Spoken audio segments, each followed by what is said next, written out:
কিয়ামতের আলামতগুলো এমনভাবে প্রকাশ হয়েছে এখন যে একজন ইমানদার মুসলিমের পক্ষে নিশ্চিন্তে থাকা আর ভালো থাকাটা খুব কষ্টকর। তারপরেও নবী সাল্লাল্লাহু আলাইহি ওয়াসাল্লাম আমাদেরকে দিক নির্দেশনা দিয়েছেন যে যখন ফিতনার যুগ আসবে, ফিতনার যুগ বলতে চতুর্দিক থেকে ফিতনার ফাসাদ। ফিতনা ফাসাদ কেমন? মানে আল্লাহ রাব্বুল আলামিন কোরআনে একটা বিষয় বলছেন, সমাজ তার উল্টা চলছে, এগুলো ফিতনা। নবী সাল্লাল্লাহু আলাইহি ওয়াসাল্লাম হাদিসে একটা বিষয় বলেছেন, সমাজ তার উল্টা চলছে, এর নাম ফিতনা। পরিবারে ফিতনা, ধর্মের মধ্যে ফিতনা, সমাজে ফিতনা, অর্থনীতিতে ফিতনা, এখন সংস্কৃতির মধ্যেও ফিতনা। তো এই ফিতনাময় পরিবেশে নবী সাল্লাল্লাহু আলাইহি ওয়াসাল্লাম বলেছেন যে কেউ যদি ঈমান এবং আমলের উপরে, মানে নবী সাল্লাল্লাহু আলাইহি ওয়াসাল্লামের আদর্শের উপরে সবর করতে পারে, টিকে থাকতে পারে, তার জন্য 50 জন শহীদ সাহাবীর নেকি হবে ইনশাআল্লাহ। তো ফিতনাময় পরিবেশে যদি সবর করা যায়, হকের উপর অটল থাকার চেষ্টা করা যায়, ইনশাআল্লাহ আপনি 50 জন শহীদ সাহাবীর নেকি পাবেন ইনশাআল্লাহ। তো প্রত্যেকটা ক্ষেত্রেই আপনি ফিতনা পাবেন। পরিবারের দিকে তাকাবেন, দেখবেন পরিবারের বন্ধনগুলো আগের মতো নাই, প্রচুর ডিভোর্স হচ্ছে, স্বামী স্ত্রীর বিচ্ছেদ প্রচুর বেড়ে গেছে। তারপরে সন্তান সন্ততি আমাদের পরিবারে যারা আছে, দেখবেন এরা বেশিরভাগই দুনিয়াদার হয়ে গেছে, দিনের খুব একটা ফিকির নাই। বেশিরভাগ পরিবারের সদস্য দেখবেন নামাজ কালামের এখন ধার ধারছে না। ম্যাক্সিমাম পরিবার থেকে আস্তে আস্তে পর্দাটা কিন্তু শিথিল হয়ে যাচ্ছে। আপনি ব্যক্তি জীবনের দিকে তাকিয়ে দেখেন, গর্বের সাথে আমরা বলি না যে 90% মুসলিমের বাংলাদেশ, দেখবেন মেজরিটি সংখ্যক মুসলিম 5 ওয়াক্ত নামাজ জামাতে পড়ে না। বেশিরভাগ মুসলিম দেখবেন আল কোরআন বিশুদ্ধ করে তেলাওয়াতও করতে পারে না। তো এরপরেও আমরা দাবি করি যে আমরা প্রকৃত মুসলিম, জান্নাত আমাদের জন্য অপেক্ষা করছে। আসলে বাস্তবতা এমন নয়। যারা কোরআন আমরা টুকটাক পড়তে জানি, তাদের মধ্যে কত পার্সেন্ট কোরআনের অর্থ বোঝে? এই আল্লাহ পাকের কিতাব আমার হাতে আছে, এই কিতাবের অর্থ কতজন বোঝে? এটা একটা চ্যালেঞ্জ। যারা কোরআন পড়তে জানি আমরা, তাদের প্রতি চ্যালেঞ্জ, দেখেন তাদের মধ্যে কত পার্সেন্ট মানুষ কোরআনের অর্থ বলতে পারবে। আর অর্থটা যে জানা জরুরি, এই বিষয়টাও আমরা এখন জনগণকে বোঝাতে ব্যর্থ হচ্ছে। কোরআনের অর্থটা যে বোঝাটা জরুরি, এটা বোঝাতেও ব্যর্থ হচ্ছে। কারণ আমরা সবাই প্রত্যেক হরফে 10 নেকি পেতে চাই। কোরআন তেলাওয়াত করলে প্রত্যেক হরফে 10 নেকি হবে, এই তো। তো এই কনসেপ্ট যখন আমার মাথায় ঢুকে গেছে, আমি ওখানে নিজেকে থামিয়ে দিয়েছি। অর্থ বুঝে গবেষণা করলে এবং কোরআন কেন্দ্রিক জীবন ব্যবস্থা গড়লে যে আরো বেশি নেকি হয়, এটা আমার মাথায় নাই। প্রত্যেক হরফে 10 নেকি তো আপনি পাবেন তেলাওয়াত করলে, কিন্তু অর্থ বুঝে এর ভিতরে ঢুকলে, গবেষণা করলে এর মূল স্বাদটা পাওয়া যায়, এটা আমরা বুঝতে পারছি না। দেখবেন বেশিরভাগ মানুষ কোরআনের অর্থটা জানে না। আবার আমরা যারা টুকটাক ভাঙাচুরা অর্থ জানি, তারা আবার দেখবেন কোরআনের সমস্ত আদেশ মেনে চলতে পারছি না এবং কোরআনের সমস্ত নিষেধও বর্জন করতে পারছি না। সমস্যা কিন্তু এখানেও থেকে গেছে। আবার কোরআনের ব্যাখ্যায় আছে হাদিস। তো এই হাদিসকে কেন্দ্র করে কোনো বিভ্রান্তির সুযোগ ছিল না, কিন্তু এখানেও আমরা বিভিন্ন জাল এবং মানে বানোয়াট হাদিসের উপর আমলও শুরু করেছি। হাদিসের নামে এমন অনেক কিছুই চলছে সমাজে যেগুলোর সাথে হাদিসের কোনো সম্পর্ক নাই। আমি বলতে চাচ্ছি যে হাদিসের নামে আবার সমাজে এমন অনেক আমল চালু আছে যেগুলোর সাথে আবার হাদিসের কোনো সম্পর্ক নাই। তো দেখুন, ধর্মের মধ্যে সমস্যা থেকে গেছে। আবার আমরা সবাই মুসলিম, আমাদের সবার ইউনাইটেড থাকার কথা। মুসলিম একটা জাতি, তাদের আল্লাহ একজন, রাসূল একজন, কেবলা এক, তাদের সবার মধ্যে একটা ইউনিটির কথা ছিল। কিন্তু আমরা ধর্মতাত্ত্বিকভাবে এবং পলিটিক্যালি আমরা বিভিন্ন দলে বিভক্ত এবং আপসের মধ্যে মিল মহব্বত কম। বাইরে হয়তো আমরা বলি যে আমি একজন ধর্মতাত্ত্বিক দলের সদস্য, সে আরেকটা ধর্মতাত্ত্বিক সংগঠনের সদস্য, সে আরেকটা মানহাজ ফলো করে, সে আরেক জামায়াতের, সে আরেক তরিকার ইত্যাদি। আমরা সবাই এক, যদি আমরা বাইরে কথাটা বলি, কিন্তু অন্তর থেকে কিন্তু আমাদের এই বিষয়টা আসছে না। যদি আসতো তাহলে আমরা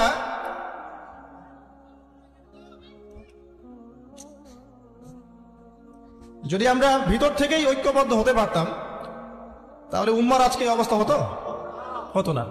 তো দেখুন, ধর্মকেন্দ্রিক অনেক প্রবলেম থেকে গেছে এখন। আবার আল্লাহ রাসূল সাল্লাল্লাহু আলাইহি ওয়াসাল্লাম হাদিসের মধ্যে এবং আল্লাহ পাক কোরআনের মধ্যে ধর্ম নিয়ে বাড়াবাড়ি করতে নিষেধ করেছে। ধর্ম নিয়ে বাড়াবাড়ি করো না, তোমরা নিজেদের ধর্ম পালন করো। তা আমরা নিজের ধর্ম যতটা না পালন করি, অন্যের ধর্মের দিকে আঙ্গুলটা তার চেয়ে বেশি তুলি। আমরা আগে নিজের রিলিজিয়নটাকে ঠিক মতো পালন করি, দেখবেন সমাজ ঠিকই পরিবর্তন হয়ে গেছে ইনশাআল্লাহ। তো আমি একটা ধর্ম পালন করি বলে অন্য ধর্মের মানুষের প্রতি বিদ্বেষ পোষণ করতে হবে বা তাদের উপর ঘৃণার মনোভাব প্রকাশ করতে হবে, এটা আল্লাহ পাক শেখান নাই, তার রাসূল শেখান নাই।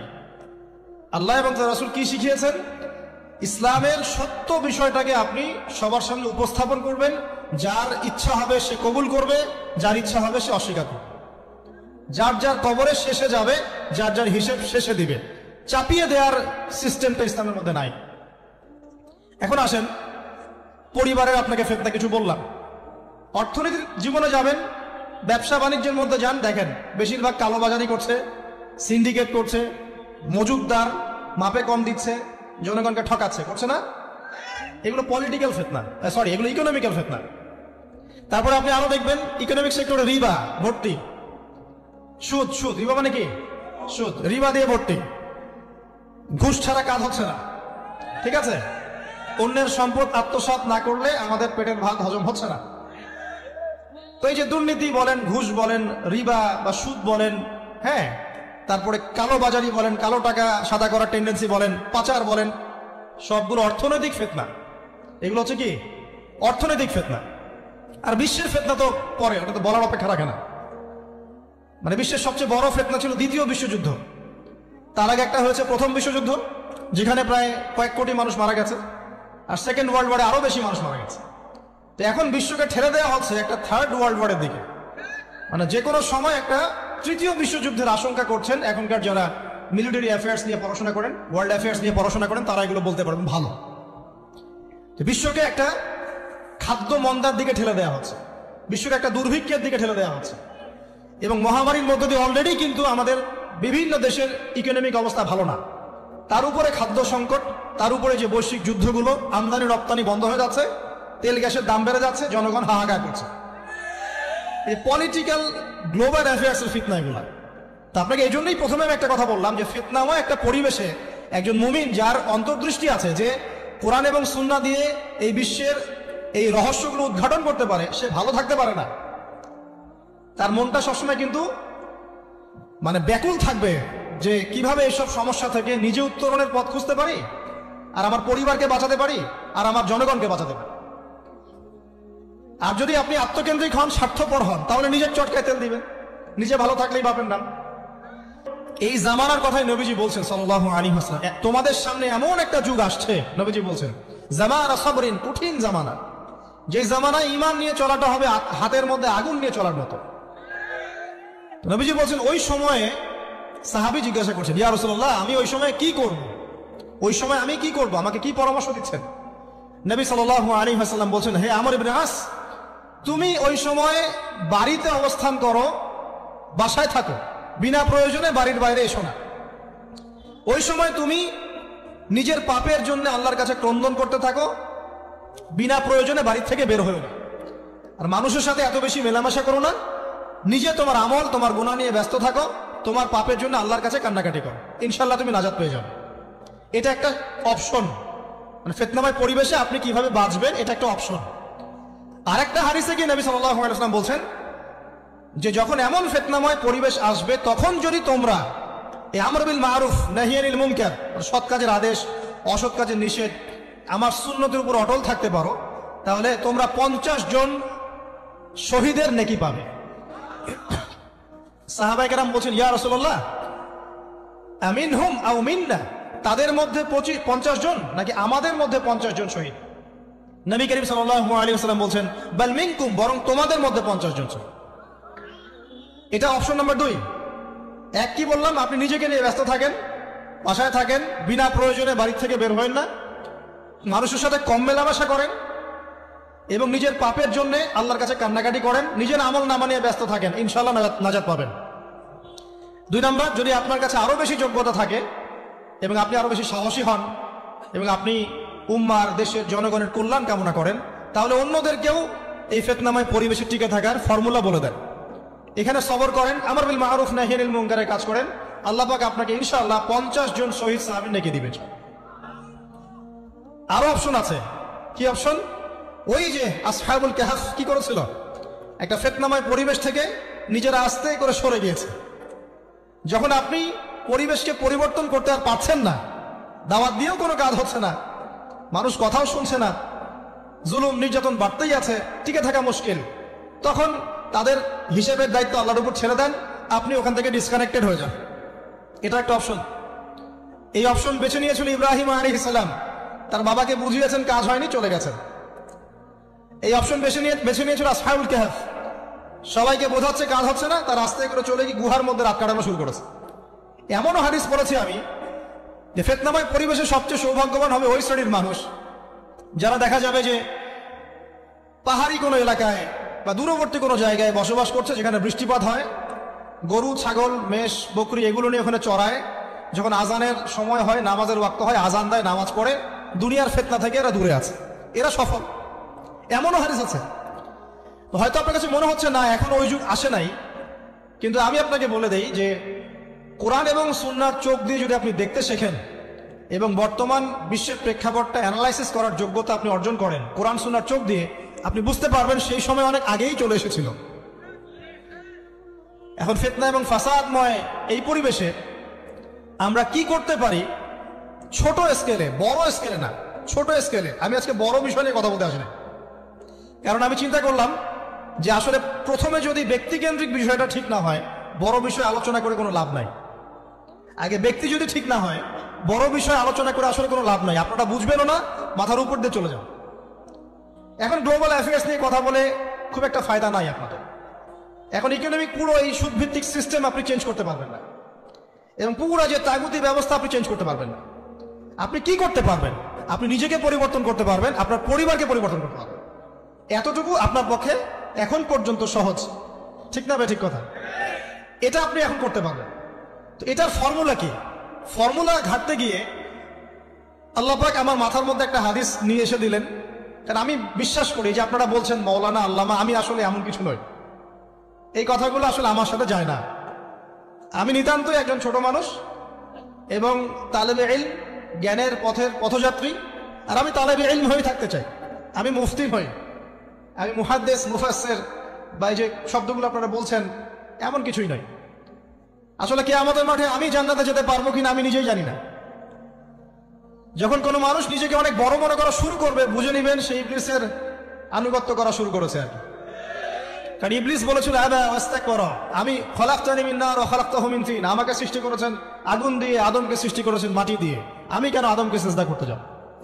তো এটা ইবলিসের চরিত্র, আবা ওয়াস্তাকবার, সে উদ্ধত হয় এবং অহংকার প্রদর্শন করে। তো আমি মনে করি যে আমি কিছু বলি না, আল্লাহ রাব্বুল আলামিন আমাকে বলার তৌফিক দেন মাত্র, আলহামদুলিল্লাহ। তা আমার মাথায় একটা হাদিস আসছে, সকাল থেকে ঘুরছে। সেটা হচ্ছে, দেখুন, বারা ইবনে আযিব রাদিয়াল্লাহু আনহু থেকে বর্ণিত হাদিসটা আসছে এবং হাদিসটা বিশুদ্ধ। এখান থেকে আমি মূল আলোচনা যাচ্ছি যে একদিন আনসার মানুষদের মধ্যে, আনসার কারা? আমাদের আনসার বাহিনী। আনসার কারা? যারা মুহাজির সাহাবীদেরকে আশ্রয় দিয়েছিল মদিনায়, তাদেরকে কি বলা হয়? আনসার। তাহলে শব্দটা সুন্দর না? তাহলে আমাদের বাহিনীর নামটাও সুন্দর, মাশাআল্লাহ। তো আনসার সাহাবীদের মধ্যে একজন ইন্তেকাল করেছেন, ইন্না লিল্লাহি ওয়া ইন্না ইলাইহি রাজিউন। এখন তাকে দাফন করা হচ্ছে, আর নবী সাল্লাল্লাহু আলাইহি ওয়াসাল্লাম কবরের পাশে চুপ করে বসে পড়লেন। তার বসা দেখা দেখি বাকি সাহাবীরাও তাকে ঘিরে গোল করে বসে পড়লেন। তারা বলছেন, আমরা এমন ভাবে এখানে বসেছিলাম যেন আমাদের মাথার উপরে পাখি এসে বসতে পারে, চুপচাপ, কোনো নড়াচড়া নাই। দেখেন রাসূলের সাথে বসার সুন্নত, দেখেন কোরআন এবং হাদিসের মাহফিলে বসার কিন্তু সুন্নত আছে। এখানে বসে দুনিয়াবি এত গল্পগুজব করা যাবে না, এই মোবাইল টোবাইল হাবিজাবি নিয়ে এত ব্যস্ত থাকা যাবে না, দিলের কান দিয়ে শুনতে হবে, ঠিক আছে? আদব আছে, না হলে কথা আপনার উপর তাসির করবে না। তারা এমন ভাবে বসেছিলেন যেন মাথার উপরে পাখি বসতে পারে, সুবহানাল্লাহ। এবার নবী করিম সাল্লাল্লাহু আলাইহি ওয়াসাল্লাম বলছেন যে যখন মাইয়েতকে কবরে শোয়ানো হয়, তখন সে তাকে দাফন করে যাওয়া ব্যক্তিদের হাঁটার খসখস আওয়াজ শুনতে পায়। এরপরে তাকে যখন শুইয়ে দেওয়া হয়, সে যদি মুমিন ব্যক্তি হয় তাহলে তার মাথার দিকে তার সলাত এসে দাঁড়িয়ে যায়। দুনিয়াতে আপনি যে নামাজগুলো পড়েছেন, আমি যে নামাজগুলো পড়ছি, এগুলো মাথার দিকে দাঁড়িয়ে যায়। ডান দিকে চলে আসে তার সওম, সওম মানে কি? রোজা। বাম দিকে চলে আসে যাকাত, যাকাত মানে কি? যাকাতের সাথে তো আমরা পরিচিত নই। আমরা ওই যে রাস্তাঘাটে যে দান খয়রাতগুলো উঠানো হয়, এগুলোর সাথে খুব পরিচিত, তাই না? কত টাকা, কত পয়সা, কি কি গান করে আর টাকা কালেকশন করে না? অনেক সময় দেখা যায় রাস্তায় যাচ্ছি আমরা গাড়ি নিয়ে, পারলে গাড়ির সামনে এসে হুমড়ি খেয়ে পড়বে টাকা নেওয়ার জন্য। এইভাবে টাকা কালেকশন করতে কে শিখিয়েছে ইসলামে? আর আমরা অনেক সময় ছোট ছোট বাচ্চাদেরকে দিয়ে, মাদ্রাসার ছোট ছোট বাচ্চাদেরকে দিয়ে টাকা কালেকশন করাই। এটা ঠিক না। কেন ঠিক না জানেন? ছোটবেলা থেকেই ওর ব্যক্তিত্ব নষ্ট হচ্ছে। এই হাতটা উত্তম না এই হাতটা উত্তম? উপরের হাত উত্তম, নিচের হাত উত্তম? তো ছোটবেলা থেকে সে নিচের হাতে অভ্যস্ত হচ্ছে। দেখেন, এত টাকা পয়সা কালেকশন করে আমাকে আরেকটা স্বতন্ত্র মসজিদ করতেই হবে জরুরি? খুবই জরুরি ছিল। মানুষের কাছে হাত চেয়ে, হাত পেতে রাস্তাঘাটে এরকম করে গাড়ি থামিয়ে, তারপরে কি বলবো, সুর করে গান গেয়ে এত টাকা পয়সা কালেকশন করতেই হবে? মসজিদটা আমাকে টাইলস ফিটিং করতেই হবে? এসি মসজিদ করতেই হবে? আমরা এমনও মসজিদ রংপুরে দেখেছি 10 বছরেও টাকা কালেকশন শেষ হয়নি। 10 বছর ধরে কালেকশন হচ্ছে। আমি ছোটবেলা থেকে দেখছি কালেকশন হচ্ছে। কি বুঝলেন? তো এগুলো আমাদের ব্যক্তিত্ব নষ্ট করে। মুসলিমরা উপরের হাতের মালিক। সারা বিশ্ব আমরা একসময় চালিয়েছি। এই পশ্চিমা সভ্যতা আমাদেরকে কি শিখায়? সারা বিশ্ব আমরা চালিয়েছি। এই আপনার উমাইয়া খেলাফতের সময়ও কর্ডোভায় আব্দুর রহমানের যে শাসন ছিল, কর্ডোভায়, স্পেন, পর্তুগাল, এই পুরো জায়গাগুলো পশ্চিমা বিশ্বের, এগুলো মুসলিমরা শাসন করেছে প্রায় 500-600 বছর। ইতিহাস তো আমরা জানিও না, পড়িও না, ভুলে গেছে। ইতিহাস পড়তে হয়। হিস্ট্রি ঘাটলে দেখবেন রাসূল সাল্লাল্লাহু আলাইহি ওয়াসাল্লামের 23 বছরের নববী যুগ, স্বর্ণযুগ, তারপর আবু বকর সিদ্দিকের খেলাফত, তারপর উমর ইবনে খাত্তাবের খেলাফত, আবু বকর সিদ্দিকের 2 বছর বা 2.5 বছর, উমর রাদিয়াল্লাহু আনহুর প্রায় 10 বছর, তারপর উসমান রাদিয়াল্লাহু আনহুর 12 বছর, আলী রাদিয়াল্লাহু আনহুর প্রায় 2-2.5 বছর, তারপরে হাসান রাদিয়াল্লাহু আনহু 6 মাস। এরপরে উমাইয়া খেলাফত শুরু হলো মুয়াবিয়া রাদিয়াল্লাহু আনহুর হাতে, প্রায় 20 বছর। উমাইয়ারা শাসন করেছে প্রায় 90 থেকে 100 বছর। তারপর জাব নদীর যুদ্ধে উমাইয়া আব্বাসীয়রা একে অপরের সাথে যুদ্ধ করেছে, করে উমাইয়ারা পরাজিত হয়ে আব্বাসীয়রা ক্ষমতায় গিয়েছে। ক্ষমতায় গিয়ে তারা প্রায় শাসন করেছে প্রায় 550 বছর। এদিকে উমাইয়াদের মধ্যে যারা পরাজিত হয়েছে ওরা চলে গিয়ে কর্ডোভা, আন্দালুসিয়া, ওইদিকে খেলাফত কায়েম করেছে। তারপরে আবার এদিকে ফাতেমি খেলাফত ছিল, উসমানীয় খেলাফত ছিল, তারপরে মিশরে তুলুনি একটা রাজবংশ ছিল, আমাদের সাবকন্টিনেন্টে মোগলরা ছিল, সারা বিশ্বে আমরাই ছিলাম। ইতিহাস তো ভুলে গেছে। তা আমরা সবসময় উপরের হাত ছিলাম, উপরের হাত আমরা দিতাম, মানুষ নিত। আর এখন কি হয়েছে? আমরা এখানে আমরা চাই, মানুষ দেয়। আর ওরা কি আর এমনি দেয়? ওরা চড়া সুদ দিবে না? ওয়ার্ল্ড ব্যাংকে যান লোন নিতে, চড়া সুদ। মানে এই সুদ শোধ করতে গিয়ে বিভিন্ন দেশ শ্রীলঙ্কা হয়ে যাচ্ছে। সুদ তো শোধ করতে হবে, এমনি এমনি তো আপনাকে আর এগুলো দিবে না। তো এই সুদটা শোধ করতে গিয়ে আমাদের জিনিসপত্রের দাম বেড়ে যাবে, তারপরে দেখবেন জনগণের উপর কর বেড়ে যাবে, অনেক প্রবলেম। আর এই প্রবলেমগুলো ফেস করতে হবে কি কারণে? রিবা বা সুদের কারণে। তো এই যে বলছি, দেখেন ছোটবেলা থেকেই যে আমরা নিচের হাতে অভ্যস্ত হচ্ছি, এটা ত্যাগ করতে হবে। ব্যক্তিত্বের পরিচয় দেন। এত টাকা পয়সা চেয়ে প্রতিষ্ঠান করার দরকার নাই। আমার জমি আছে 1 বিঘা, আমি প্রতিষ্ঠান করবো ইনশাআল্লাহ। আপনার 2 বিঘা আপনি করেন, যার সামর্থ্য আছে সে করবে, সামর্থ্য নেই করার দরকার নেই। আর একটা মসজিদ যদি কবুল হয়, একটা মসজিদ একটা জেলার জন্য যথেষ্ট। একটা মসজিদ নববী থেকে নবী সাল্লাল্লাহু আলাইহি ওয়াসাল্লাম সারা দুনিয়া শাসন করেছে। আর আমাদের দাম কোটি কোটি মসজিদ, কোটি কোটি মসজিদ বাংলাদেশে। এই যুগের কথাও নবীজি বলেছেন, যে যুগে মসজিদগুলো চাকচিক্যময় হবে, মসজিদগুলো কি হবে? চাকচিক্যময় হবে, হেদায়েত উঠে যাবে এবং মসজিদের মধ্যে শোরগোল, হট্টগোল বেড়ে যাবে। দেখেন না মসজিদে হট্টগোল বেড়ে গেছে না? এটা সেই যুগ। তো যেটা বলছিলাম প্রিয় ভাইরা, যে নিচের হাতে অভ্যস্ত না, উপরের হাতে অভ্যস্ত হতে হবে। এই কারণে এই যে একটা হাদিসের কথা শুরু করলাম যে আনসার সাহাবী কারা ছিল, যারা মুহাজির সাহাবীদেরকে আশ্রয় দিয়েছে। এখন এই সাহাবীদের মধ্যে একজন ইন্তেকাল করেছে, তার লাশ যখন রাখা হচ্ছে তখন নবীজি বলছেন মাথার দিকে মাইয়েতের আসে কি সালাত। সালাত মানে কি? নামাজ। 5 ওয়াক্ত নামাজ আজকে থেকে ছাড়বেন? ওয়াদা করেন আজকে থেকে 5 ওয়াক্ত নামাজ ছাড়বো না ইনশাআল্লাহ। একটা হাদিস খালি বলি, মান তারাকা সালাতান মুতাআম্মিদান ফাকাদ কাফারা, মান তারাকা সালাতান মুতাআম্মিদান ফাকাদ কাফারা। আবার শুনেন, قال رسول الله صلى الله عليه وسلم من ترك صلاة متعمدا فقد كفر। আর মুয়াজ বিন জাবাল রাদিয়াল্লাহু আনহু কে নবীজি বলেছেন মান তারাকা সালাতান মুতাআম্মিদান ফাকাদ বারিয়াত মিন জিম্মাতিল্লাহ। যে ব্যক্তি নিজের উপর ফরজ নামাজ ছেড়ে দিল সে কুফরি করলো, সে কুফরি করলো, সে কুফরি করলো।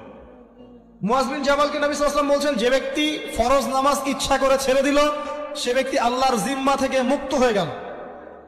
নামাজ ছাড়বেন প্রিয় ভাই জামাতের সাথে ইনশাআল্লাহ। আল্লাহ আমাকে তৌফিক দেখ, আপনাদের সবাইকে তৌফিক দান করুন, আমিন। জামাত যদি না পান একা পড়ে নেবেন, ঠিক আছে? যদি ঘুমিয়ে থাকেন ঘুম থেকে উঠে পড়বেন, ভুলে গেছেন যখন মনে হবে তখন পড়বেন। ওযু করার পানি নাই, কি করবেন? তায়াম্মুম করবেন। তায়াম্মুমেরও কিছু নাই, আপনার কোনো কাপড়ই নাই, সতর ঢাকার কোনো কাপড়ই নাই, কি করবেন? বসে বসে নামাজ পড়বেন ওই অবস্থাতে। এটা কোনো মাফ নাই, মানে আপনার ওযু করার কোনো পানি নাই, তায়াম্মুমের কিছুই নাই, কাপড়ও নাই সতরে, তখনও নগ্ন হয়ে বসেই নামাজ পড়তে হবে, মাফ নাই। যখন শোয়ানো হবে মাথা থেকে কি থাকবে? সালাত। তাহলে আমরা যারা ফরজ সালাত এখন আদায় করছি না আজকে তওবা করেন, বলেন আস্তাগফিরুল্লাহ আল্লাযী লা ইলাহা ইল্লা হুয়াল হাইয়ুল কাইয়্যুম ওয়া আতুবু ইলাইহি। হে আল্লাহ, আমরা তওবা করছি, সারা জীবনে যত নামাজ পড়ি নাই এই সমস্ত নামাজ না পড়ার পাপ থেকে তোমার কাছে তওবা করছি। ঠিক আছে? এটা আস্তাগফিরুল্লাহর অর্থ নয়, আমি বাংলায় বললাম। আর যদি নামাজ কাজা করে আদায় করে দিতে পারেন আলহামদুলিল্লাহ, খুবই ভালো হয়। যদি নাও পারেন তাও এখন থেকে আর কোনো নামাজ বাদ দিয়ে না, আর বেশি বেশি নফল নামাজ পড়ার চেষ্টা করেন। আল্লাহ পাক তৌফিক এনায়েত করুন। আসুন, তারপরে ডান দিকে কি? সওম। সওম মানে কি? রোজা। রমজান মাসে রোজা রাখি সবাই তো মাশাআল্লাহ, আলহামদুলিল্লাহ। রমজান মাসে সওম রাখার পাশাপাশি বেশি বেশি নফল সওম রাখার ব্যাপারে অভ্যস্ত হওয়ার চেষ্টা করতে হবে। সবচেয়ে সেরা সওমগুলো হচ্ছে মাসের 3 দিন, আইয়ামে বীজের সওম, চাঁদের 13, 14 এবং 15 তারিখ। আর সপ্তাহে 2 দিন, সেটা হলো বৃহস্পতিবার এবং কি সোমবার। আল্লাহ পাক তৌফিক দান করুন, আমিন। এছাড়া আরাফার সওম আছে, আশুরার সওম আছে, ঠিক আছে? জিলহজ মাসের প্রথম 10 দিন রাখতে পারেন ইত্যাদি। এবার বাম দিকে কি? যাকাত। যেটা বলছিলাম যাকাতের সাথে আমরা খুব একটা পরিচিত নই, অথচ যাকাত একটা ফরজ ইবাদত। কেউ যদি নামাজ এবং যাকাতের মধ্যে পার্থক্য করে সে ব্যক্তি কাফের হয়ে যাবে। কেউ যদি মনে করে নামাজ আমি মানি যাকাত আমি মানি না, তাহলে কাফের হয়ে যাবে। নিসাব পরিমাণ সম্পদ হলে প্রত্যেক মুসলিমের উপর যাকাত ফরজ, ঠিক আছে? এবং এই যাকাতই হচ্ছে আপনার ইসলামিক অর্থনীতির মূল ভিত্তি। কিভাবে জানেন? ব্যবসা এবং যাকাত এটা কি করে?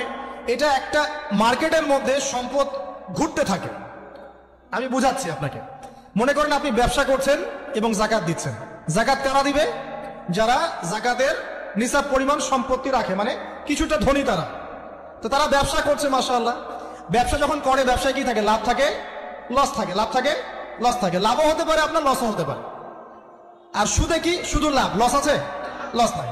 পার্থক্য বোঝেন। এখন ব্যবসা যখন আপনি করবেন, এই টাকা বা মূল যে ক্যাপিটাল যেটা বলে অর্থনীতির ভাষায়, এটা মার্কেটের মধ্যে সার্কুলেট করতে থাকবে।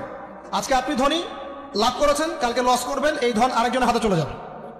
সে আবার ব্যবসা করছে, সে লাভ করলে সম্পদ তার হাতে থাকলো, লস করলে আরেকজনের হাতে। মানে এই মানিটা, ক্যাপিটাল যেটা, এটা মার্কেটের মধ্যে ঘুরতে থাকে, ঘুরতে থাকে। আজকে কেউ ধনী, কালকে কেউ ধনী, আজকে কেউ ফকির, কালকে কেউ ধনী, এভাবে। এখানে আল্লাহ পাক যাকে ইচ্ছা হয় ধন দেন, যাকে ইচ্ছা হয় দরিদ্র করেন। এটা আল্লাহ পাক নিয়ন্ত্রণ করেন। আবার এর মধ্যে যারা ধনী হবে তারা আবার যাকাত দিবে। কাকে যাকাত দিবে? যে গরিব তাকে। এই কারণে অর্থনৈতিক সাম্য থাকবে এবং টাকা, ক্যাপিটাল মার্কেটে সার্কুলেট করতে থাকবে। এটা হচ্ছে ইসলামিক ইকোনমিক্স। বুঝতে পারছি না মনে হয়? আর রিবাই কি হবে? রিবাই কোনো লসের চান্স নাই। মানে এখানে ধনী আরো ধনী হতে থাকবে, গরিব আরো গরিব হতে থাকবে, প্লাস যাকাতও দিবে না। তখন সমাজের একটা অংশ অনেক ধনী হবে, আর একটা অংশ একদম মাটিতে পড়ে যাবে, কোনো ব্যালেন্স হবে না। এই কারণে বিশ্বের একটা অংশ ওই বিশ্বের একটা বড় অংশ যারা সুদখোর, যেখান থেকে সুদ এসেছে, ওইটা আস্তে আস্তে ধনী হয়ে গেছে এবং বিশ্বের বহু কান্ট্রি আস্তে আস্তে দারিদ্র সীমার নিচে চলে আসছে। এটা শুধু ব্যক্তির ক্ষেত্রেই নয়, এটা সমাজের ক্ষেত্রেই নয়, পুরো বিশ্বেটা হচ্ছে। তো এই হলো রিবা এবং ব্যবসা ভিত্তিক যাকাত ভিত্তিক ইকোনমিক সিস্টেমের পার্থক্য, বেসিক ডিফারেন্স। রিবার মধ্যে আল্লাহ পাক তার হাত উঠিয়ে নেন, আল্লাহ পাক সেখানে আর ইন্টারফেয়ার করেন না। ঠিক আছে, সুদ খাচ্ছ, তুমি তোমার মতো চলো। আর ব্যবসা ভিত্তিক ইকোনমিক্স চললে আল্লাহ পাক সেখানে কাউকে ধন দিবেন, কারোর কাছ থেকে নিবেন। আপনার ধন নিয়ে আমাকে দিবেন, আমার ধন নিয়ে আপনাকে দিবেন। আর আমি যদি ধনী হই, আমি আবার যাকাত দিব, সেই যাকাতের টাকা আবার আপনার হাতে যাও, কেউ না খেয়ে মরবে। তো সামনে এই যে বলা হচ্ছে 2023 সাল, শুধু 23 সাল না, আমার অবজারভেশন 2026-27 পর্যন্ত একটা অর্থনৈতিক মন্দা চলতে পারে। বলবে কিছু কিছু লোক যে ভবিষ্যৎবাণী করতে যাওয়া, এটা ভবিষ্যৎবাণী নয়। আপনি বর্তমান সম্পর্কে খবর রাখেন না বলেই বর্তমানকে আপনার ভবিষ্যৎ মনে হচ্ছে। আমাদের অনারেবল মিনিস্টার যারা আছেন ওদেরকে জিজ্ঞাসা করেন, তাদেরকে জিজ্ঞাসা করেন, তারাও বলছেন যে 2023 সাল থেকে 26 সাল খাদ্য মন্দার মধ্যে যান। দেখেন নাই, তারা এই কথা বলছেন কারণ তারা বুঝতে পারছেন ওয়ার্ল্ডের অবস্থা ভালো না। এখানে একটা সলিউশন বলছে, ইচ্ছা হলে আপনি গ্রহণ করতে পারেন, ইচ্ছা হলে নাও করতে পারেন। আমার তো চাপিয়ে দেওয়ার কোনো ক্ষমতা নেই। ফাযাক্কির ইন্নামা আনতা মুযাক্কির, আপনি শুধু উপদেশদাতা। লাস্তা আলাইহিম বিমুসাইতির, আপনি কারো প্রতি দারোগা নন। কি উপদেশ? এই যে যাকাত, যেটা যাকাত, আমাদের যাকাত যেটা আসে, এটাকে একটু বড় পরিসরে কালেক্ট করার চেষ্টা করতে হবে। করে যদি আমরা সুষ্ঠু বন্টন করতে পারি গরিবদের মাঝখানে, ইনশাআল্লাহ কেউ খাদ্য অভাবে মারা যাবে না ইনশাআল্লাহ। আল্লাহ পাক আমাদেরকে বোঝার তৌফিক দান করুন। এর পাশাপাশি তারা যেটা বলেছেন, ইকোনমিক সেকশনের লিডার যারা আছে তারা যেটা বলছেন ঠিক বলছেন। তারা বলছেন কৃষিভিত্তিক অর্থনীতির কথা বলছেন, এটার সাথে আমি 100% একমত। কারণ আল্লাহ পাকের কোরআন, এই কোরআনের মধ্যে বেশিরভাগ যে অর্থনীতির কথা এসেছে তা হচ্ছে কৃষিভিত্তিক অর্থনীতি। এটা কি জানেন? হয়তো জানেন না। কোরআনে যত ইকোনমিক সিস্টেমের কথা আসছে তার মধ্যে সবচেয়ে বেশি এসেছে কৃষিভিত্তিক অর্থনীতির কথা, তারপর ব্যবসা এবং যাকাত। অতএব তারা ঠিকই বলেছেন, দেশের যারা ইকোনমিক সেকশনে গবেষণা করছেন তারা ঠিক কথাই বলেছেন যে কৃষিভিত্তিক অর্থনীতি হচ্ছে আমাদের অর্থনৈতিক মন্দা দূর করার অন্যতম উপায়। ঠিক বলেছেন, আমি একমত। তো যাকাত যেটা কথা বলছিলাম, বাম দিকে যাকাত আসবে, তো যাকাত আমরা দিব তো ইনশাল্লাহ ভাই। যাদের শোনেন, বাংলাদেশে এমন অনেক শিল্পপতি আছে যাদের একজনের যাকাতের টাকা দিয়ে একটা গ্রাম চলতে পারে। আর যাকাতের টাকা কিন্তু শুধু এক বছরে আসবে না, প্রতি বছরেই ঘুরে ঘুরে আসবে। মনে করেন যে আপনাদের এলাকার মধ্যে অনেক বিত্তশালী আছেন, আমি দোয়া করি মন থেকে আল্লাহ পাক বিত্তশালীদের অন্তরটাকে নরম করে দিক এবং ওসমান রাদিয়াল্লাহু আনহুর মতো দানশীল করে দিক। আমরা দোয়া করি, আমরা কারো খারাপ চাবো, সবার জন্য হেদায়েতের দোয়া করব। টাকা থাকতে তো সমস্যা নাই, কিন্তু টাকা থেকে যদি উসমান রাদিয়াল্লাহু আনহু হতে না পারলাম তাহলে সমস্যা। টাকা থাকতে কোনো সমস্যা নাই, ধন আপনাকে আল্লাহ দিতেই পারে। এই ধনটাকে উসমান গনি রাদিয়াল্লাহু আনহুর মতো আল্লাহর পথে বিতরণ করে দেন, ইনশাআল্লাহ আল্লাহ পাক আপনাকে জান্নাতুল ফেরদৌস দান করবেন। তো অনুরোধ থাকবে, দেখেন আপনারা যদি একটা এলাকার যাকাত কালেক্ট করতে পারেন, মনে করেন কথার কথা এখানে কিছু মেয়ে আছে যারা খারাপ পথে পা বাড়িয়েছে, আমার কথা বুঝতে পারছেন? আচ্ছা, এরকম পল্লী অনেক জায়গায় আছে না? এক বছরের যাকাতের টাকা দিয়ে সমস্ত যৌন পল্লীর মেয়েদেরকে কাজ দেওয়া সম্ভব, কর্মে আনা সম্ভব। ওদেরকে কাজের ব্যবস্থা করে দেন, ওরা কখনোই এই সেক্স ওয়ার্কারের কাজ করবে না ইনশাআল্লাহ। কোনো মেয়ে এই কাজ করতে চায় না, আমার মতে কোনো মেয়ে চায় না যে ইজ্জত বিক্রি করে খাবো, কোনো মেয়ে চাবে? কখনো চাবে না। ওকে আপনি ভালো কাজের ব্যবস্থা করে দেন এই যাকাতের টাকা দিয়ে, দেখবেন ইনশাআল্লাহ সেই খারাপ পথ ছেড়ে দিয়েছে। অনেক দেখবেন দরিদ্র মানুষ আছে যে পড়াশোনা করার কোনো সুযোগ নাই, টাকা পয়সা নাই, পড়াশোনা করতে চায় কিন্তু টাকা পয়সা নাই, দিনের জ্ঞান অর্জন করতে চায়, দেশকে কিছু দিতে চায়, টাকা নাই। তাকে আমরা হেল্প করতে পারি না? পারি। অনেক মানুষ আছে মাদক দ্রব্য বিক্রি করছে, তাকে বুঝান, দিনের হেদায়েত দেন যে ভাই আমি তোমাকে আরো ভালো চাকরি দিব, ভালো ব্যবসা দিব, তুমি ছাড়বা কিনা? বলবো আমি ছেড়ে দেবো ইনশাআল্লাহ। বুঝালে ছেড়ে দেবো ইনশাআল্লাহ। এই যে মেগা প্রজেক্ট যেটা কথা বলি আমরা, আত্ম উন্নয়নমূলক বলেন, যুব উন্নয়নমূলক বলেন, বা কান্ট্রি ডেভেলপমেন্টের কথা বলেন, এখানে যাকাত একটা বড় শক্তি হতে পারে। তবে এটাকে সুষ্ঠুভাবে কালেক্ট করতে হবে এবং যাকাতের যে 8টা খাত আছে এই খাতগুলোতে সুষ্ঠুভাবে বন্টন করতে হবে। অমুসলিমদেরকেও যাকাত দেওয়া যায়, জানেন? অমুসলিম যদি কেউ থাকে, দরিদ্র, তাকেও যাকাত দিয়ে সহযোগিতা করা যায়। আমরা সহযোগিতা করি না বলেই তো ওই যে পশ্চিম থেকে লোকজন এসে সহযোগিতা করে খ্রিস্টান বানাচ্ছে এখন সবাইকে। আরো বাড়বে দিন দিন, দেখেন আমরা তো সহযোগিতা করছি না। আপনার পাশে আপনার প্রতিবেশী না খেয়ে মারা যাচ্ছে, আপনি যাচ্ছেন না। এখন তো অন্য কেউ এসে যদি সাপোর্ট করে, ও তো তার দলেই ভিড়বে তখন, স্বাভাবিক। এটাই হচ্ছে এখন। আল্লাহ বোঝার তৌফিক দান করুন আমাদের। বাম দিকে মাইয়াতে থাকবে কি ভাই? যাকাত। তারপরে পায়ের দিকে চলে আসবে তার আত্মীয়তার সম্পর্ক রক্ষার ইবাদত, তার এই যে অন্যান্য দান সদকা, তার নফল আমল, তার তাসবিহ তাহলিল, তার কোরআন তেলাওয়াত ইত্যাদি পায়ের দিকে চলে আসবে। এখানে একটা হাদিস এসেছে সূরাতুল মুলক যে ব্যক্তি রাতের বেলা তেলাওয়াত করবে, কোন সূরা ভাই? তাবারাকাল্লাযী বিয়াদিহিল মুলক ওয়া হুয়া আলা কুল্লি শাইইন কাদির। এই সূরা যে ব্যক্তি রাতের বেলা করে তেলাওয়াত করবে ইনশাআল্লাহ সূরা মুলক কবরে তার সাথে থাকবে এবং কবর আযাব থেকে সূরা মুলক তাকে বাঁচাবে ইনশাআল্লাহ। আমি বুঝাচ্ছি যে কি অবস্থাটা হবে। এবার দুজন ফেরেশতা মাথার দিক থেকে আসবেন, আসতে চাইবেন, সালাত বলবে এখান দিয়ে আসা যাবে না, এদিক দিয়ে আসা যাবে না। ডান দিক দিয়ে আসতে চাইবেন, এদিক দিয়ে আসা যাবে না। বাম দিক দিয়ে আসতে চাইবেন, যাকাত বলবে এদিক দিয়ে আসা যাবে না। পায়ের দিক দিয়ে আসতে চাইবেন, আমলগুলো বলবে এদিক দিয়ে আসা যাবে না। তখন যাই হোক তারা আসবেন। এটা তাদের এটা কথা কি? এটা কথাটা হচ্ছে যে সালাতের গুরুত্ব, মানে সে সালাত আদায় করেছে, সে আমার হক আদায় করেছে, আমি তার পক্ষে আছি, এটা পক্ষে বোঝাচ্ছে। রোজা বলবে আমি ওর পক্ষে আছি, তাকে আপনি কোনো শাস্তি দিবেন না, আমি তার পক্ষে আছি। আপনারা দুজন তাকে শাস্তি দিবেন না, আমি যাকাত তার পক্ষে আছি, এটা পক্ষে থাকার কথা। তারপরেও তারা আসবেন, চোখগুলো হবে নীল এবং কালো, নীলাভ চোখের কালো। মুনকার নাকি উঠে বসিয়ে দেওয়া হবে। এবার তিনটা প্রশ্ন। প্রথমে প্রশ্ন হচ্ছে কি, মান রব, তোমার রবকে? তখন মুমিন বান্দা বুক ফুলিয়ে বলবে রব্বি আল্লাহ, আমার রবকে আল্লাহ। পৃথিবীতে যে ব্যক্তি আল্লাহর সাথে শিরিক করে নাই, আল্লাহ তাওহীদের উপর থেকেছে এবং তার উপরে মৃত্যুবরণ করেছে, ইনশাআল্লাহ সে ব্যক্তি এর উত্তর নির্দ্বিধায় দিতে পারবে ইনশাআল্লাহ। আর দুনিয়াতে যে বা যারাই আল্লাহর সাথে শিরিক করবে, আল্লাহর সাথে শিরকের পাবে লিপ্ত হবে, ওই অবস্থায় মারা যাবে, তাওহীদের উপর থাকবে না, কোশ্চিন কালেও মান রব্বুক উত্তর দিতে পারবে না। তারপরে প্রশ্ন হয়ে যাবে মা দীনুক, তোমার দিন কি ছিল? মুমিন বান্দা উত্তর দিবে কি, দীনই আল ইসলাম, আমার দিন ছিল ইসলাম। এখানে শুনে রাখেন, পৃথিবীতে যারা ইসলামকে পরিপূর্ণরূপে পালন করবে তারাই এই উত্তর দিতে পারবে ইনশাআল্লাহ। যারা ইসলামকে ঠাট্টা বিদ্রুপের হাসি তামাশার পাত্র বানিয়েছে, মন চাইলে কিছু করি, মন চাইলে কিছু করি না, সহজগুলো একটু আমল করি, বাকি কিছুর আমল ধারি না, হ্যাঁ নামাজ পড়ি, সুদ ছাড়তে পারি না, ঠিক আছে, বছর বছর উমরা করি, এদিকে ঘুষ দুর্নীতি ছাড়তে পারি না, ইসলামকে ঠাট্টা তামাশার পাত্র বানিয়েছে, এরা কোশ্চিন কালে উত্তর দিতে পারবে না মা দীনুক, দিনে পরিপূর্ণরূপে ইসলামে প্রবেশ করতে বলেছেন আল্লাহ রাব্বুল আলামিন। যারা পরিপূর্ণরূপে ইসলামে প্রবেশ করবে এবং ইসলামের প্রতিটা মৌলিক বিধান মেনে চলবে, ইনশাআল্লাহ তারাই উত্তর দিতে পারবে। এরপরে আসবে তৃতীয় প্রশ্ন। নবী সাল্লাল্লাহু আলাইহি ওয়াসাল্লামকে দেখানো হবে, যখন দেখানো হবে তখন সূর্য যখন ডুবে যায়, যে দৃশ্যটা আমরা দেখতে পারি না, ওই দৃশ্যটা ভেসে উঠবে এবং মুমিন বান্দা অস্থির হয়ে যাবে, বলবে আমাকে ছেড়ে দাও, আমি নামাজ পড়বো। সুবহানাল্লাহ। কারণ তার কাছে মনে হবে যে আসরের ওয়াক্ত হয়ে গেছে, আসরের ওয়াক্ত হয়ে গেছে, আসরের ওয়াক্ত চলে যাচ্ছে, আমাকে নামাজ পড়তে হবে। চিন্তা করেছেন? ওই যে একটা হাদিস আছে না, যে 7 শ্রেণীর মানুষকে আল্লাহ রাব্বুল আলামিন আরশের ছায়া দিবেন, তার মধ্যে এক শ্রেণীর মানুষকে যার অন্তর মসজিদের সাথে ঝুলে থাকে, তার মন মসজিদের সাথে ঝুলে ছিল, এই সূর্য ডুবে গেল বলে আমাকে ছেড়ে দাও, আমি নামাজ পড়তে যাব। তখন ফেরেশতারা বলবেন তোমাকে নামাজ পড়তে দেওয়া হবে, তবে তার আগে তুমি এর উত্তর দাও। কি উত্তর? এই ব্যক্তির দিকে তাকাও। তখন নবী সাল্লাল্লাহু আলাইহি ওয়াসাল্লামকে দেখানো হবে, সাল্লাল্লাহু আলাইহি ওয়াসাল্লাম দরুদ পড়বেন, বলা হবে যে এই ব্যক্তির সম্পর্কে তোমার কি ধারণা? মান হাযা রাজুল বুইসা ফীকুম, এই ব্যক্তি কে যাকে তোমাদের কাছে পাঠানো হয়েছিল? মুমিন ব্যক্তি নির্দ্বিধায় বলে দিবে যে তিনি হচ্ছেন আমার নবী মুহাম্মদুর রাসূলুল্লাহ সাল্লাল্লাহু আলাইহি ওয়াসাল্লাম। দেখুন, পৃথিবীতে যে বা যারাই নবী সাল্লাল্লাহু আলাইহি ওয়াসাল্লামের সুন্নতের উপর আমল করবে, ইনশাআল্লাহ সে তার উত্তর দিতে পারবে।